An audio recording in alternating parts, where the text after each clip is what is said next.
রাধে কৃষ্ণের জয়। রাধে রাধে। আমার সকল সুধী ভক্তবৃন্দের চরণে আমার আন্তরিক শতকোটি প্রণাম। আসুন আমরা শ্রীমদ্ ভাগবত গীতার সপ্তম অধ্যায়ের আলোচনায় প্রবেশ করি। আজকে আমরা ২০তম শ্লোকটি অধ্যয়ন করব। দেখুন, ভগবানের মহত্ব যারা বুঝে, তার শরণাগত হয়, এরূপ ভক্তদের বর্ণনা কিন্তু প্রভু ষোড়শ থেকে ১৯তম শ্লোক পর্যন্ত করেছেন। এখন এই বর্তমান শ্লোক থেকে শুরু করে অর্থাৎ পরপর ৩টি শ্লোকে ২০, ২১ এবং ২২ এই ৩টি শ্লোকে ভগবান কিন্তু দেবতাদের শরণ গ্রহণকারী মানুষদের বর্ণনা করেছেন। আজকে আমরা ২০তম শ্লোকটি অধ্যয়ন করব। সেখানে প্রভু কি বলেছেন? কামৈ স্তৈ স্তৈ ঋত জ্ঞানা প্রপদ্যন্তে অন্য দেবতা তং তং নিয়মম অস্থায় প্রকৃত্তা নিয়তাশয়া। প্রভু কি বললেন? সেই সকল কামনা দ্বারা যাদের জ্ঞান অপহৃত হয়েছে, সেইরূপ অর্থাৎ এই সমস্ত ব্যক্তি নিজ নিজ প্রকৃতির স্বভাবের বশীভূত হয়ে তারা কি করে? দেবতাদের সেই নিয়মগুলি পালন করে, ওই সব দেবতাদের শরণাগত হয়ে থাকেন। দেখুন, কাম মানে কি বলেছিলাম? লালায়িত হওয়া, লালসা, কোনো জিনিসের প্রতি লালসা। এই জড় জগতে সব কিছুই কিন্তু বিনাশশীল, তারপরেও আমরা কি করি? লালায়িত হই যে কোনো ব্যক্তি বা বস্তু বা পদার্থকে পাওয়ার জন্য। আর এই লালায়িত হওয়ার জন্য আমরা কি করি? পরমাত্মার চরণ সেবা না করে বিভিন্ন দেব দেবতার চরণ সেবা করি, তাদের কাছ থেকে বিভিন্ন কিছু পাওয়ার জন্য।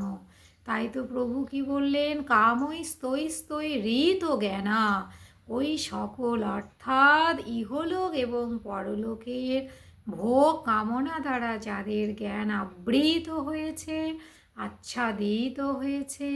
এর তাৎপর্য কি? তাৎপর্য হলো পরমাত্মা প্রাপ্তির জন্য যে বিবেকযুক্ত মনুষ্য দেহ লাভ হয়েছে, তাতে পরমাত্মাকে প্রাপ্ত না করে তারা কি করে? নিজ কামনা পূর্তি করাতে ব্যাপৃত থাকে।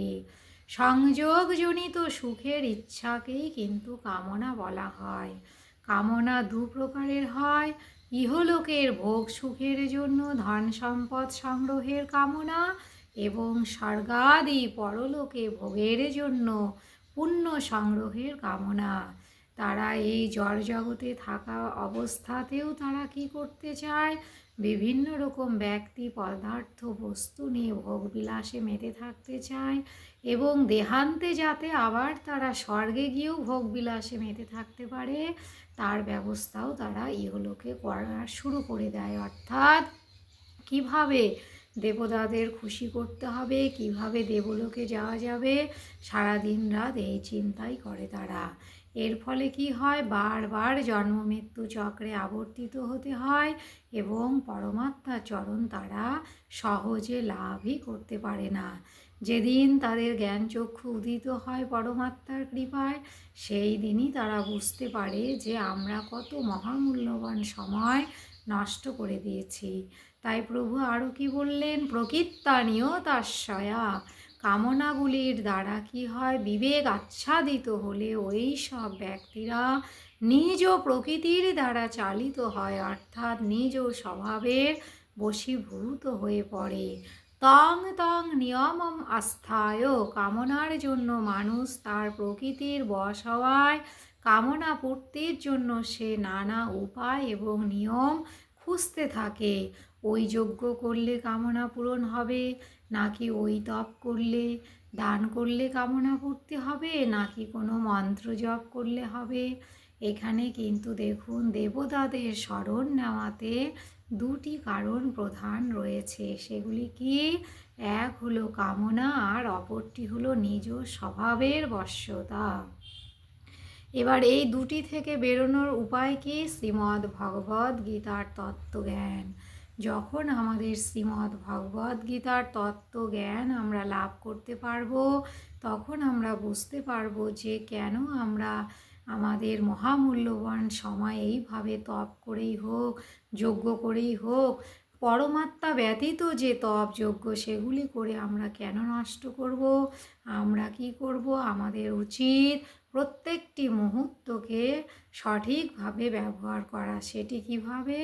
পরমাত্মার সেবার দ্বারা। কারণ আপনি যতই স্বর্গে যান আবার পুণ্য ক্ষয় হলে পৃথিবীতে ফিরে আসতে হবে। আর পৃথিবীতে যেমন অশান্তি রয়েছে না, স্বর্গেও তেমনি অশান্তি রয়েছে। একমাত্র পূর্ণরূপে সুখ শান্তি রয়েছে পরমাত্মার চরণে, পরমাত্মার নিকটে। তাই আমাদের প্রত্যেকের উচিত ছোট্ট বয়স থেকে কিভাবে আমরা পরমাত্মা চরণ লাভ করতে পারবো, আমাদের মনুষ্য দেহের উদ্দেশ্য কিভাবে সার্থক হবে সেদিকে লক্ষ্য করা। এবার আসুন গীতা মাহাত্ম্য নিয়ে আলোচনা করি। কৃষ্ণ জানাতি বৈ সম্যক কিঞ্চিৎ কুন্তি সুত ফলম ব্যাস বা ব্যাসপুত্র বা যাজ্ঞবল্ক্য হাত মৈথিল। একমাত্র পূর্ণরূপে কৃষ্ণ অবগত, জানেন কিছু যে তার পার্থ কুন্তি সুত। আমি পূর্বের দিনেই তো বলেছি যে যখন আমাদের সুতকে জিজ্ঞেস করলেন ঋষি মহাশয়গণ যে সুত তুমি বলো শ্রীমদ্ ভগবদ্ গীতার মাহাত্ম্য নিয়ে, তখন সুত কি বললেন যে শ্রীমদ্ ভগবদ্ গীতার মাহাত্ম্য সম্পর্কে পূর্ণরূপে অবগত রয়েছেন। কে অবগত রয়েছেন? সেই বাসুদেব স্বয়ং ভগবান শ্রীকৃষ্ণ, এবং তারপরে মাতা কুন্তিপুত্র বীর অর্জুন তিনিও কিছুটা অবগত রয়েছেন। এবার তাদের আশীর্বাদে ব্যাসদেব এবং ব্যাসদেব পুত্র সুখদেব যা যা আমাদেরকে বলবেন আমরা সেইটি আপনাদের কাছে বলতে পারবো। তাই সুত কি বললেন যে একমাত্র পূর্ণরূপে কৃষ্ণ অবগত। এইটি তো স্বাভাবিক, তাই নয় কি? কারণ আমরা আমাদের নিজেদেরকে যেভাবে পূর্ণরূপে জানতে পারবো, অন্য কেউ কিন্তু আর সেইভাবে আমাদেরকে জানতে সক্ষম হবে না।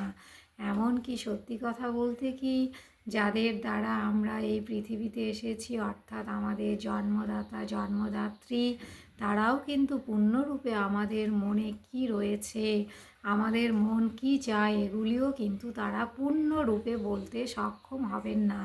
কেন সক্ষম হবেন না? কারণ এইটি একমাত্র স্বয়ংই বলতে পারবেন। একই রকমভাবে স্বয়ং ভগবান শ্রীকৃষ্ণ কি বলেছেন এবং কি বোঝাতে চেয়েছেন তা কিন্তু পূর্ণরূপে অবগত একমাত্র তিনি। আমাদেরকে যতটুকু তিনি বলবেন ততটাই আমরা জানতে পারবো, তার বাইরে কিন্তু আমরা জানতে সক্ষম হব না। তাই আসুন আমরা প্রত্যেক দিন মাহাত্ম্য সমেত শ্রীমদ্ ভগবদ্ গীতা অধ্যয়ন করব এবং প্রভুর কৃপায় অবশ্যই আমরা যতটা জানা উচিত ততটাই জানতে পারবো। খুব ভালো থাকবেন। জয় শ্রী রাধে কৃষ্ণ।